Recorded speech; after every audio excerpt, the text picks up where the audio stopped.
Hi, welcome to another book widget tutorial.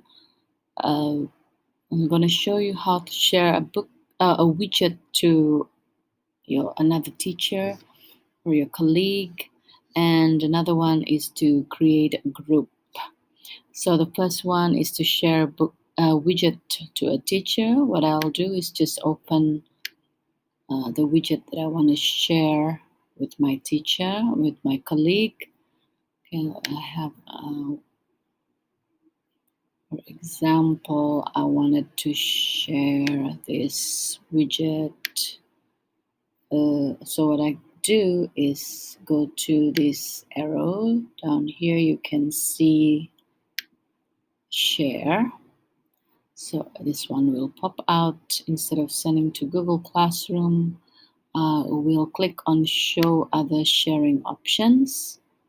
So this want to be sent via Google Classroom, so we don't want the grades to be sent to Google Classroom.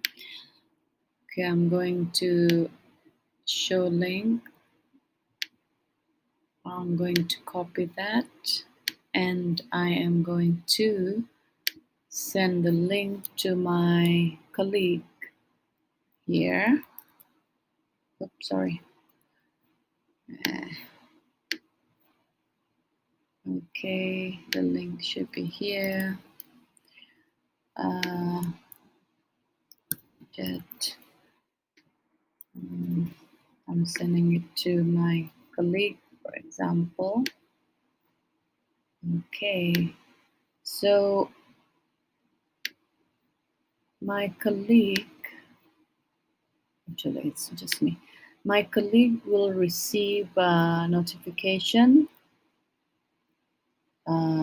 Okay, so I receive the link from myself actually.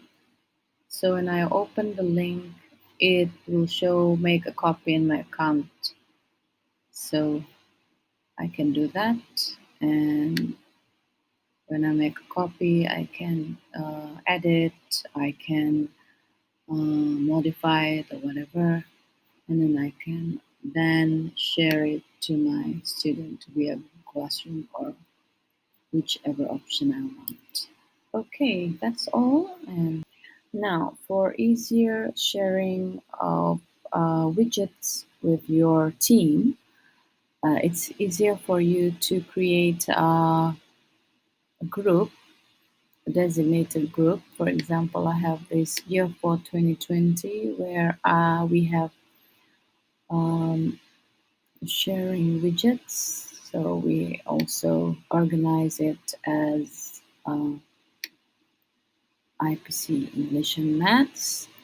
So for example, if I want to create another group, say for example, I would,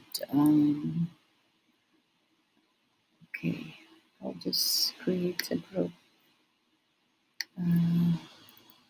I'd say trial group.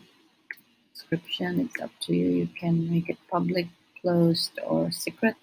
So what it means is that public, it's visible in search results. Anyone can be a member. Closed is only certain members, and secret is, of course, it's only be accessed by members of this group. So I can do this public, and then I save that, and I'm gonna invite members, so you can invite your team, or you can invite your colleagues, whoever you want. And the role, there are 3 different types of access. Observer, you can view the widgets only. Contributor can add their own widgets and edit their own widgets, not others' widget. Editor can edit anyone's widget in that group, while the administrator in the one that managed the group. So that's up to you. I might ask her to be an editor. Invite. And that's it. So it's easier for you to work together, uh, sharing widgets or asking them to contribute and so on. Thank you.